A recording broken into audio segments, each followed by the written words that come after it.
日本の任天堂の、一番有名なキャラクターである、マリオとルイージに、日本人が誰でも知っている風神雷神といういわゆる、キャラクターと言ってしまうとあれなんですけれども、そういったものをマリオとルイージに置き換えるというのは現代的な意味で考えても全くおかしなことではないのかなというふうに思って描きました。京都ってイメージ的にはすごく伝統的な街で、一方で、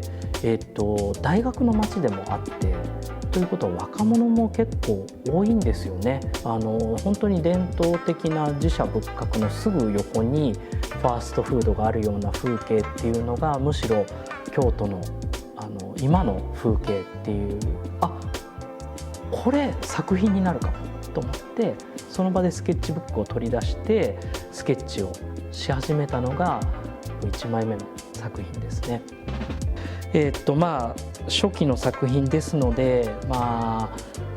許可も取らずに勝手に描いたんですけれども、ケンタッキーさんはやたら喜んでくださったんですよ。そうなんです。ケンタッキー様に寄贈する形になりまして、今は東京本社に収めて、とてもじゃないけど手で触れない薄さなので1万分の1ミリとかっていうふうに言われていて、日本の伝統文化に若い頃にちょっと興味が出た時期があって、この技法はなかなかね、僕らが大学生だった頃は美大の中以外で学ぶことが難しいことだったので、それであればちょっと大学では日本画を勉強してみようということですね。そう、今ね YouTube とかあるんでね、意外とこうやって白貼ってる動画とかもいっぱいありますよ。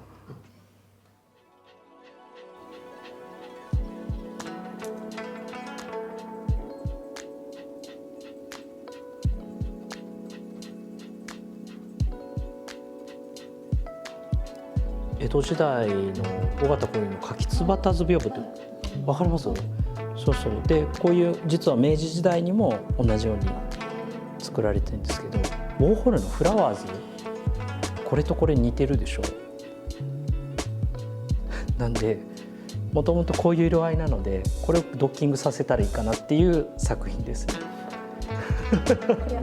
で今は黄色の顔料棒を指で練っているんですけれども、有名なところでいうと岩を砕いた岩絵の具というものがあるんですけれども、この黄色はですね、水比絵の具と呼ばれていて、水に干すという漢字を書くんですけれども、岩絵の具よりは、若干粒子が細かくて、塗りやすいタイプの絵の具になります。だって今黄色を塗りたいって思ってから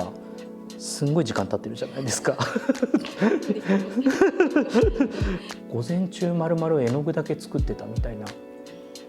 日とかもありますね。のんびりした話ですよ。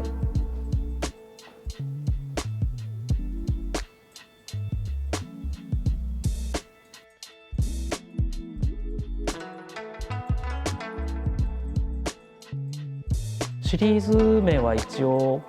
ネオ浮世絵っていうふうに呼んでいるんですけれども、日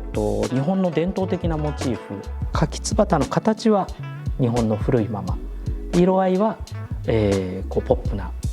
ウォーホルとかポップアートを意識したというような作品シリーズを描いています。北斎の波みたいなモチーフを、ウォーホルのようなポップな色合いに置き換えるというような作品を今シリーズ展開しているところです。京都の井村アートギャラリーというギャラリーで、販売しておりまして、その井村アートギャラリーのホームページであるとか、私の、インスタグラムなどで情報を発信していますので、お問い合わせいただきましたら、返信したりする形になるかなと思います。